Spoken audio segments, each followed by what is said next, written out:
Okay, good morning and Tashidelek. So today I'm going to teach you one poem from the NCERT Class 9 English textbook Beehive, and the name of the poem is The Road Not Taken by Robert Frost. Okay? Well, there are so many poets in this world, and all these poets write poems on different topics and themes. For example, William Wordsworth, he normally writes poems about nature. Likewise, Coleridge, he writes about supernatural power. Okay, now you tell me, what kind of poem do you think Robert Frost normally write? You have any idea? Well, Robert Frost writes poems about the lives of ordinary people, their common and ordinary experiences. Okay? So this poem, The Road Not Taken, it's about the choices we make in our life. Do you all make choices? Do we have to make choices in our life? Is it easy for make any choices in our life? Well, let us read this poem, The Road Not Taken by Robert Frost. Okay, now here is the poem, The Road Not Taken by Robert Frost.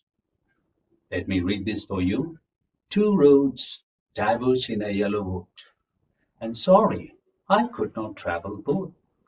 And be one traveller long I stood, and looked down one as far as I could, to where it bent in the undergrowth.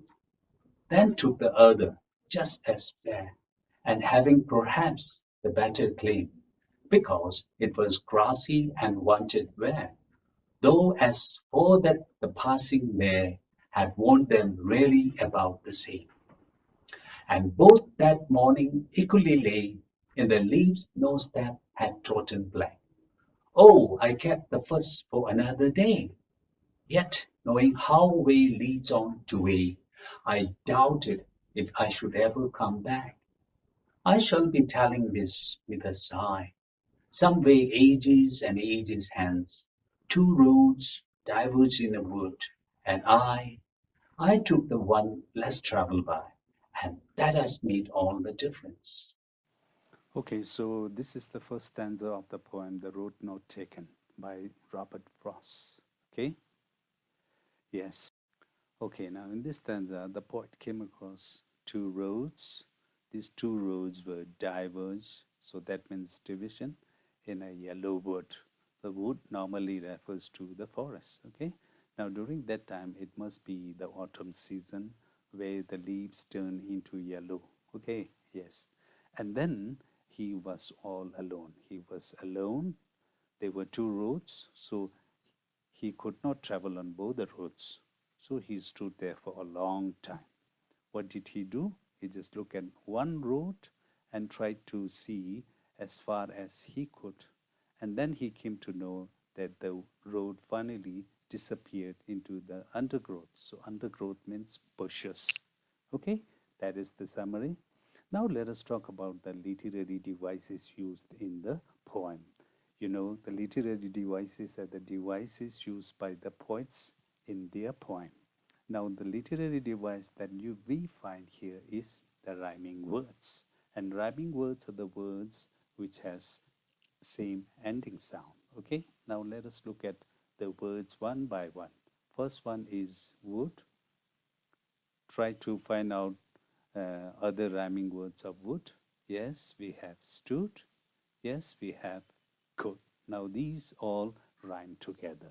Okay, and next we have both, we have undergrowth. So these two words rhyme together.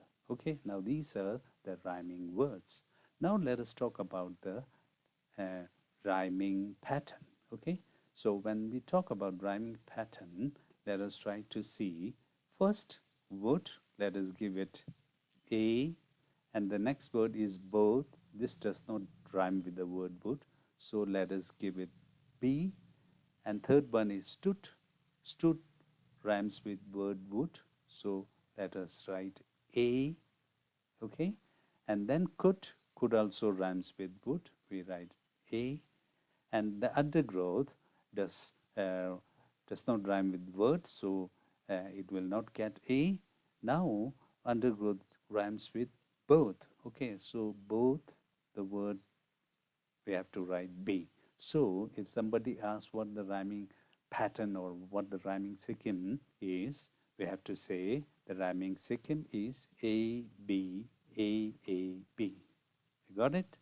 Okay, yes. Now, sometimes people use symbolism in their poem.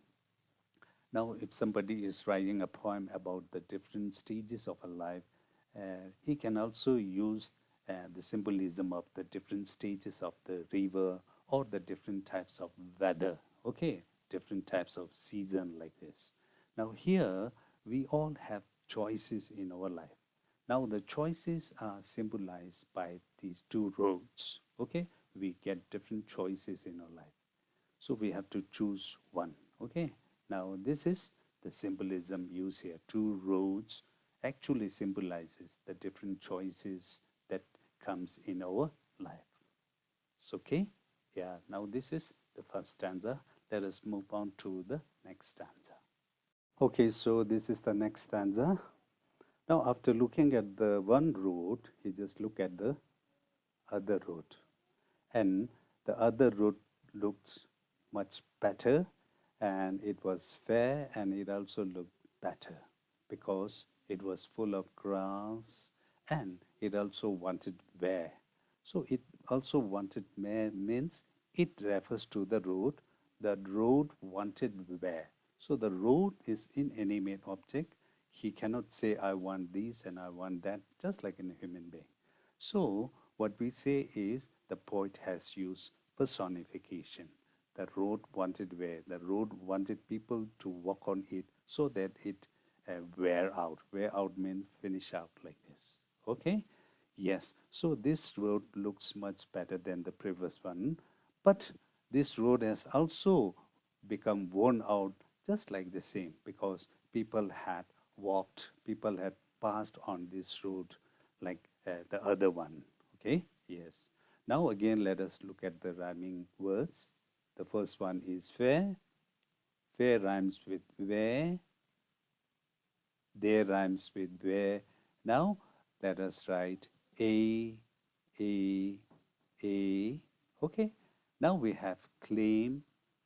Write it B, and claim and same. They both rhyme together. So we write B. Okay. Again, the rhyming pattern is A, B, A, B. So if you try to look at all the stanzas, the poet tried to maintain this scheme, this rhyming pattern throughout his stanza. Okay? Yes. Now let us move on to the third stanza. Okay, now this is the third stanza. The next morning, the poet got up and looked at both the roads, and both the roads look equally same because it's early in the morning and nobody had walked on. Okay, trodden means walked, and the leaves had not turned black. Normally, when we walk on the road, the leaves will turn into black. So the leaves had not turned into black. Now he took one road, and once you decide to take one road, you cannot come back. Okay? Yes. So he doubted whether he should ever come back. Come back to what? Come back to take the other road. Okay? So that is the thing. Let us look at the rhyming words. The first word is lay. We have got day. We have got way. All these three words rhyme together. What about black? This is black. This is back. Same rhyming words. Okay, let us talk about rhyming pattern. Again, this is A. This is B. This is A. This is A. And this is B. So this is the rhyming pattern. Okay, again, the same as the previous two stanzas. Okay, now let us look at the last stanza. Okay, now this is the last stanza. In the last stanza, the poet said that in the ages and ages hence, means in future, the poet shall be telling this with a sigh. Okay, the sigh can be both good and bad. If your decision is good, you will sigh positive, you will have a sign of positive.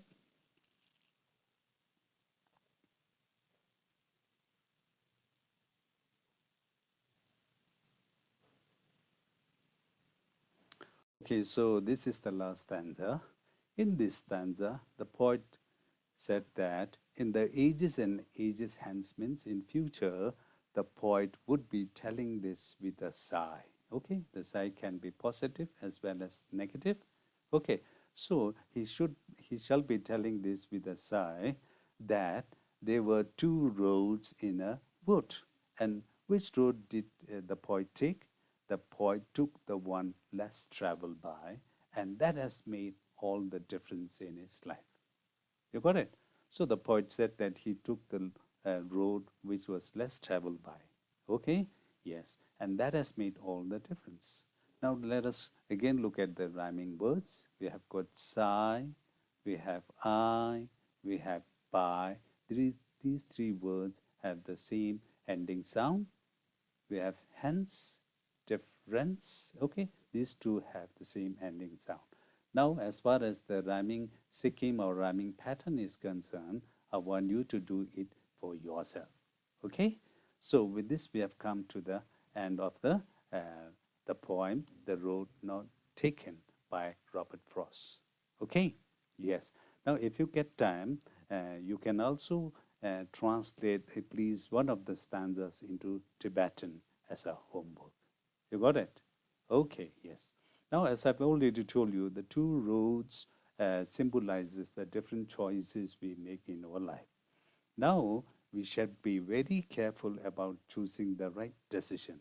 Now, as far as the poet is concerned, he had chosen the road which was less traveled by, and that has made all the difference. Now, we have to be very particular about which road we have to choose. Okay? Now, if you want to be an ordinary person, you have to take the road which was traveled by many people.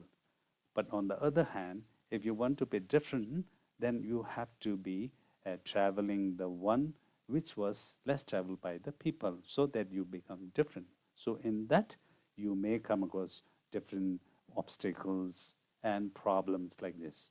Okay, only then you will become a different person. You got it? Okay, so with this, we have come to the end of this stanza. Thank you. Okay, so with this, we have come to the end of the poem, The Road Not Taken by Robert Frost. I'm sure you have liked this. Now, in the poem, we have learned some of the literary devices like symbolism, rhyming words, and personification. So, if you get time, please go through all the literary devices once again.